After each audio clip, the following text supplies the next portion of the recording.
Welcome into another season preview, and today it's Anthony Williams who's going to talk about his baseball team for this upcoming season. Coach, I just want to get some of your overall thoughts and how you think that the team is looking so far in the offseason. Yeah, I think we've maximized our ability to practice indoors with the weather that we've had here in Frostburg in January and February. We've done a great job of being organized and using the space available. So we feel like we have gotten in what we need to do to be prepared for opening day as best we can. There are challenges, certainly not having been on a field yet, and our first time on a field will be opening day. But we kind of prepared for that, and I think the guys are ready, they're hungry and motivated, so we're looking forward to it. Speaking of opening day, and starts this weekend, Bluefield State, a team that has already played 7 games, so they've gotten in some of their tune-ups and been out and on the field and practicing, being able to get game time in.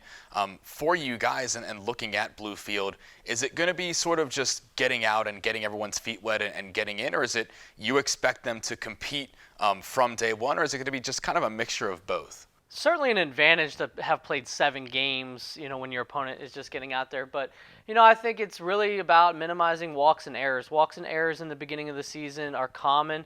Getting up the game speed is tough to replicate in practice. We try to do some things to do that.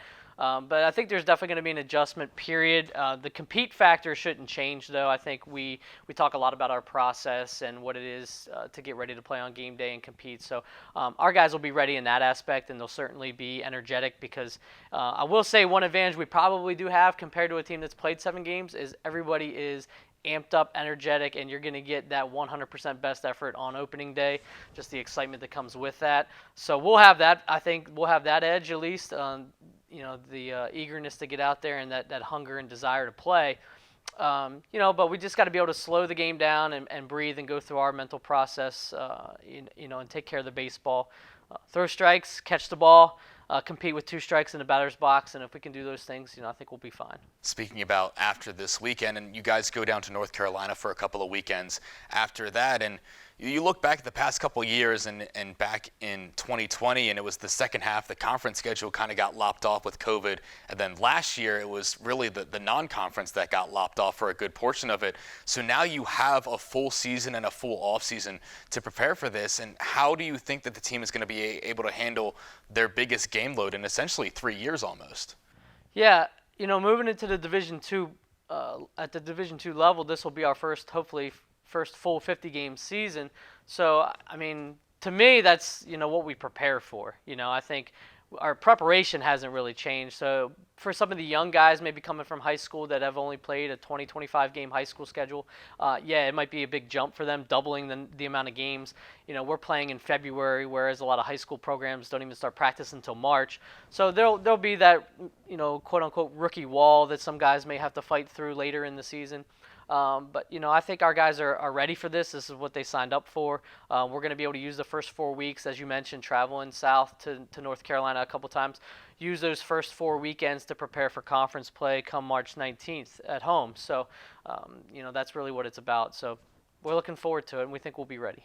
Talking about the team itself, and last year, the hitting was really, really a big force to carry this team to a lot of the wins, and you bring back some of those core hitters, and Bryce Jackson and Jack Maruskin and Justin Jimenez behind the plate, and Nick Benitez at shortstop, second base in there.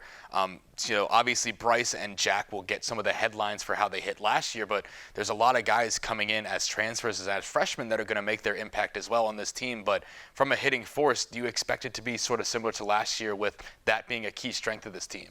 Yeah, I've said it to a couple people. I think this is one of the best offensive units I've ever coached. I think we're dynamic and can do a lot of different things. You got to replace the production of Ryan Roll and Mitch Fife, certainly seniors that were pretty much everyday guys in our lineup. Roll had a great career here in terms of home runs and extra base hits. So there'll be some power, that we need to replace, but we think we've done that in the transfer market. And we brought in some pieces to kind of fill in the guys that we lost, but also to strengthen some areas that we wanted to strengthen. So I think in all we brought in, 8 freshmen and 6 transfers. So we feel like we got almost half of a new team. So we're going to ask from contributions from a lot of guys, and a lot of our JUCO transfers, I think, are prepared playing this many games. They play a 56-game schedule at the JUCO level, so they're ready for this, and they've seen the type of pitching that we'll see and to face the type of batters that we'll see on the mound. So, yeah, we expect our offense to be dynamic. They have a nice combination of power and speed. I think the guys you mentioned, Jackson, Maruskin, Drew Smith, those guys were all conference performers a year ago that we expect to be regulars in our lineup again this year. But we've added some pieces, as I mentioned. Ethan Kuipel is a guy that comes from Hartford Community College that's probably going to be a guy that hits in the middle of our lineup. He's wearing the same number as Ryan Roll, so we're hoping we get the same sort of offensive production, but he's also going to be a key guy for us on the mound. He's going to pitch a lot of meaningful innings for us on the weekends. Definitely a guy that we're looking for production in the middle of the lineup. And then, a guy that was a part-time player last year that we expect to be more of a regular in our lineup this year is Jack Lawrence. He was a guy that I think hit 380 plus, last year in about 50 at-bats. He had a great fall, was co-MVP of our Fall World Series, along with Trevor Jones, a transfer from Western Carolina, who we also expect to be, a guy that hits in our lineup regularly. So we just feel like we have a lot more depth, and that was where we were challenged a year ago, particularly on the mound with depth, and we had some injuries that we just didn't do enough to be able to overcome those last year. So we felt like in the recruiting process we added some of those late transfers with the idea in mind of being able to increase our depth, be able to have contributions from lots of guys up and down the roster, not necessarily needing to lean on one or two individuals either on the mound or in the lineup. So we think we've done that.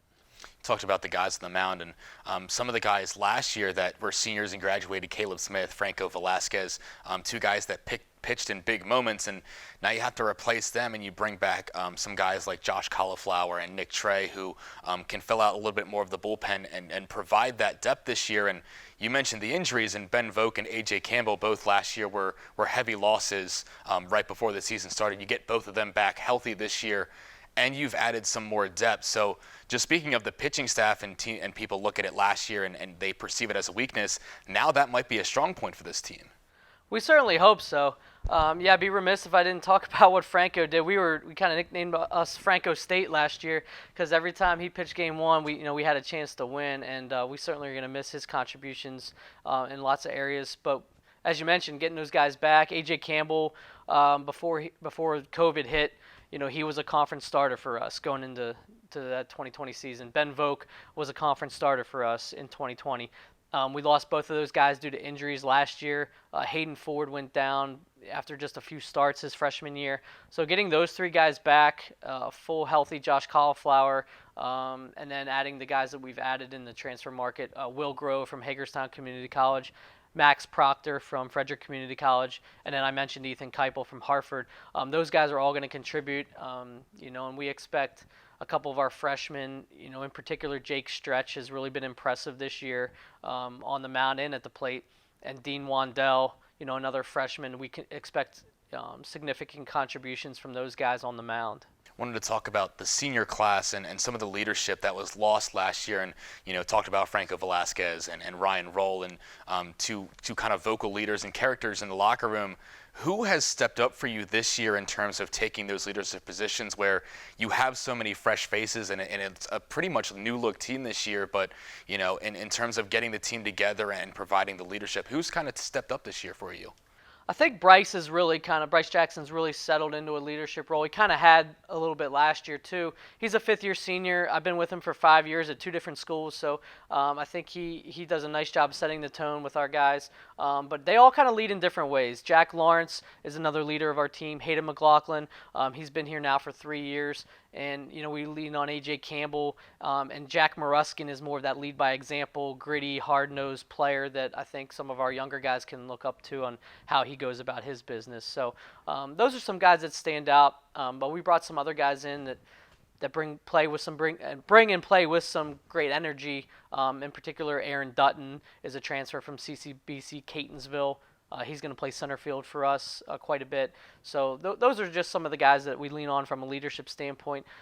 You mentioned the guys we lost, but we also feel like we're in a great place this year with our player leadership, and I'm really excited for those guys. Getting into talking about the conference, you guys picked fourth in the North Division in the preseason poll. Got a pair of first place votes in that, and a lot of teams will look at especially the North Division, and it's pretty wide open. I mean, Wheeling surprised a lot of people last year.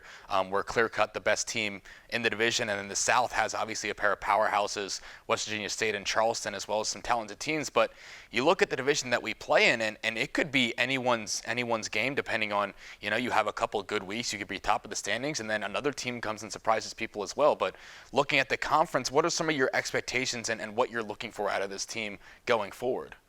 Yeah, I think as a league, we were kind of an older league last year. A lot of graduate guys that were there, fifth-year guys. Not that there aren't any this year, but West Virginia State ended up winning the conference tournament. They were a team that had a lot of seniors, a lot of grad transfers. So I think Wheeling, you mentioned, won our division last year. They lost a few guys, as everyone did. So I think it'll be wide open. I think it's going to always come down to the team that has the best starting pitching and plays the best defense and can get those timely hits. I certainly expect us to be in the mix. We felt like we were built to be a playoff team last year. We fell just a few games short of that. And we feel like the pieces we're getting back and the pieces we added, we should be in the mix, for a postseason berth.